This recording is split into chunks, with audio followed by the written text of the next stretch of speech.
Hello friends, welcome back to my channel. ட்ராமாக்குள்ளே போகிறதுக்கு முன்னாடி மறக்காமல் இந்த வீடியோக்கு ஒரு லைக்கை போட்டுருங்க. நேற்று என்னால் எந்த வீடியோவுமே போட முடியலை. ஸோ அதனால் இன்னைக்கு 2 பார்ட்டாக அப்லோட் பண்ணலாம் அப்படின்னு சொல்லிட்டு முடிவு பண்ணியிருக்கேன். இப்போ ஒரு பார்ட் நீங்கள் பார்த்துட்ருக்கீங்க. இன்னொரு பார்ட் நைட்டுக்குள்ளே நான் அப்லோட் பண்ணிடுவேன். ஸோ மறக்காமல் அதையும் பார்த்து என்ஜாய் பண்ணுங்க. சரி, வாங்க ட்ராமாக்குள்ளே போகலாம்.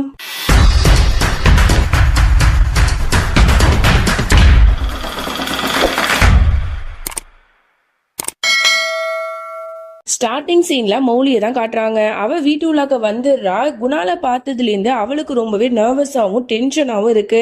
அதனால எல்லா வேலையும் இழுத்து போட்டு பார்த்துட்டு இருக்கா. அப்ப அங்க இருக்கிற லட்டு எல்லாத்தையுமே கீழே போட்டுடுறா.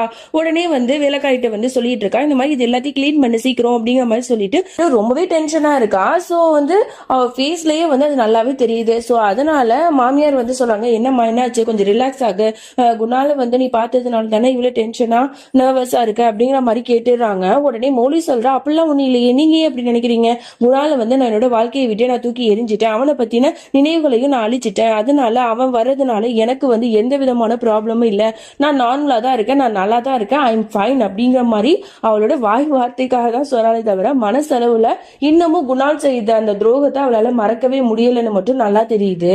அப்பதான் அவ ஓப்பனா ஒரு டிசிஷனை சொல்லிடுறா, இந்த மாதிரி இஷான் எனக்காக ரொம்ப நாளா வெயிட் பண்ணிட்டு இருக்கான், அவன் ஏன் மேல மட்டும் இல்ல மிஸ்தி மேலேயும் அவ்வளவு கேரிங்கா இருக்கான், அவளுக்கு ஒரு அப்பா மாதிரி தான் அவன் இப்போ வரைக்குமே நடந்துட்டு இருக்கான். குணால் மிஸ்தியோட அப்பாவா இருந்தாலும் அவனோட பொறுப்பை விட்டு அவன் எப்பயோ விலகி போயிட்டான். ஆனா அதுக்கு பதிலா இஷான் தான் மிஸ்தியை ஒரு நல்ல தகப்பனா ஒரு நல்ல அப்பாவா இருந்து பாத்துக்கிட்டான். அதனால அதுக்காகவாது நான் இஷானை கல்யாணம் பண்ணிக்கலாம்னு முடிவு பண்ணிட்டேன் அப்படிங்கிற மாதிரி சொல்லிடுறா. இது எல்லாத்தையுமே கேட்டு அங்க இருக்கிற பாட்டி மாமியார் 2 பேருக்குமே பயங்கர சந்தோஷமா இருக்கும். இந்த விஷயத்த இஷானும் கரெக்டா அந்த இடத்துக்கு கேட்டுடுறான். அவனுக்கு ஒரு மாதிரி அதிர்ச்சியாவும் இருக்கு, அதை விட அதிகமா ஒரு சந்தோஷமாவும் இருக்கு. உடனே இஷானை மௌலி பார்த்துட்டு அவனை கையை பிடிச்சு எல்லாருக்கும் முன்னாடியே கூட்டு ப்ரொபோஸே பண்ணிடுறா. இஷான், எனக்காக நீ எத்தனோ வருஷங்கள் எனக்காக நீ வெயிட் பண்ணிருக்க, நீ மிஸ்டேக்கு ஒரு நல்ல அப்பாவாவும் இருந்திருக்க, எனக்கு நம்பிக்கை இருக்கு, என்னையும் நீ நல்லா பார்த்துப்ப, என்னோட பொண்ணையும் நீ நல்லா பார்த்துப்ப அப்படின்னு சொல்லிட்டு, அதனால நீ என்ன கல்யாணம் பண்ணிக்கிறியா அப்படிங்கிற மாதிரி கேட்டுடுறா. உடனே உனக்கு பயங்கர ஹாப்பி, என்ன சொல்ற, என்னோட இவ்வளவு வருஷம் கனவு இன்னைக்கு நிறைவேற போகுது நினைக்கும் போது எனக்கு அவ்வளவு ஹாப்பியா இருக்கு அப்படின்னு சொல்லிட்டு ரொம்ப டான்ஸ் எல்லாம் ஆடிட்டு பயங்கர ஹாப்பியா இருக்கான். ஸோ பாட்டிட்ட மாமியாட்ட எல்லாத்தையும் சொல்லி ரொம்ப ஹாப்பியா இருக்கான். அவங்களும் பயங்கரமா ஹாப்பியா சந்தோஷமா இருக்காங்க. இந்த ஒரு நாளுக்காக தான் நம்மளா வெயிட் பண்ணிட்டு இருந்தோம், மௌலியே ஒத்துக்கிட்டா, இனிமே கல்யாண வேலையெல்லாம் ஆரம்பிச்சிட வேண்டியதுதான் அப்படின்னு சொல்லிட்டுலாம் ஜாலியா பேசிக்கிட்டு இருக்காங்க. இங்க மௌலி வாய் வார்த்தையில மட்டும்தான் இஷானை கல்யாணம் பண்ணிக்க போறேன் அப்படின்னு சொல்லி இருக்கா. ஆனா அவளுக்கு இன்னமும் நர்வஸா டென்ஷனா தான் இருக்கு. அப்படியே பின்னாடி போகும்போது கால் ஸ்லிப் ஆகி அப்படியே கீழே விழ போயிடுவா. டக்குனு இஷான் தான் பிடிப்பான். என்னாச்சு மௌலி, நீ நல்லா இருக்கல, உனக்கு ஓகே தானே, இந்த கல்யாணத்துல உனக்கு ஹாப்பி தானே அப்படிங்கிற மாதிரிலாம் கேட்கிறான். என்ன நீ இப்படி கேட்கிற, நான் நல்லா தான் இருக்கேன், எனக்கு சந்தோஷம் தான், நம்ம 2 பேரும் கல்யாணம் பண்ணிக்கலாம், ப்ராப்ளம் இல்லை அப்படிங்கிற மாதிரி சொல்லிடுவா. பட் இருந்தாலும் இவ ஒரு டென்ஷனா இருக்காங்கிறத மாமியார் கவனிச்சிருவாங்க. இங்க அப்படியே குணால தான் காட்டுறாங்க. அவன் நந்தினி போட்டோ பார்த்து பேசிட்டு இருக்கான். நந்தினி, உனக்கு தெரியுமா, இன்னைக்கு நான் ரொம்ப ஹாப்பியா இருக்கேன், என்னோட அம்மா பாட்டி மௌலி எல்லாரையுமே நான் மீட் பண்ணேன்.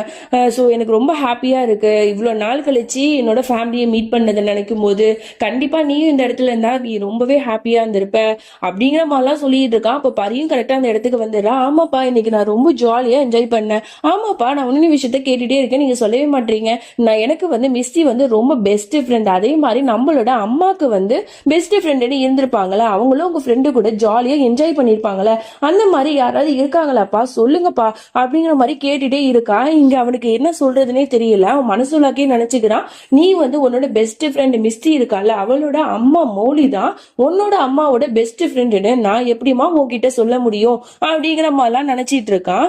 அப்பதான் பரி சொல்றா, அப்பா இந்த பாத்தீங்களா, இந்த செயின்ல நான் அம்மாவோட போட்டோவை வச்சிருக்கேன், எதுக்கு தெரியுமா, அவங்க எப்பவுமே என் கூட இருக்கணுங்கிற ஒரு எண்ணத்தினாலதான், இருந்தாலும் நான் அம்மாவை ரொம்பவே மிஸ் பண்றேன், நீங்களும் என்ன ரொம்பவே நல்லா பாத்துக்கிறீங்கப்பா, ஐ லவ் யூ பா அப்படிங்கிற மாதிரிலாம் சொல்லிட்டு இருக்கா.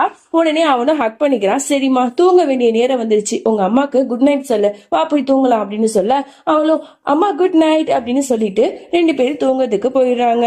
இங்க மௌலி வந்து பால்கனில வந்து அப்படியே வந்து கொஞ்சம் ஒரு மாதிரி நர்வஸா நின்றுட்டு இருக்கான். அங்க இஷானும் நின்றுட்டு இருக்கான். அவன் ரொமான்டிக்கா இவளை பாத்துக்கிட்டே இருக்கான். அவளுக்கு வந்து இன்னும் கொஞ்சம் ஒரு மாதிரி நர்வஸா இருக்கு. ஓகே இதுக்கப்புறம் இங்க இருக்க வேணாம், எஸ்கேப் ஆகலாம் அப்படின்னு நினைச்சுக்கிட்டு அவ அப்படியே வந்து எஸ்கேப் ஆக பாக்குறா. அப்ப பின்னாடில இருந்து துப்பட்டாவை யாரோ பிடிச்சி இழுக்கிறாங்க. ஒருவேளை இஷான் தான் அப்படி பண்றானோ, ஐயோ ரொமான்டிக் மூடுக்கு போயிட்டானோ, இப்ப என்ன பண்றது அப்படின்னு சொல்லிட்டு ரொம்ப வந்து பயந்துட்டே அப்படியே திரும்பி பாப்பா.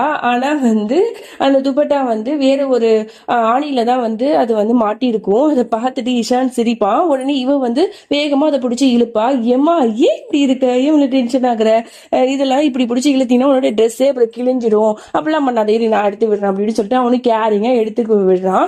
எனக்கு ரொம்ப சந்தோஷமா இருக்கு மௌலி, நீ இந்த டிசிஷனை வந்து எடுத்தது. உண்மையாவே வந்து உன்னை நான் கல்யாணம் பண்ணிக்கணும் அப்படின்னு நான் ரொம்ப வந்து ஆசையா இருந்தேன். இத்தனை வருஷங்கள் வந்து உனக்காக நான் காத்து இருந்தேன்.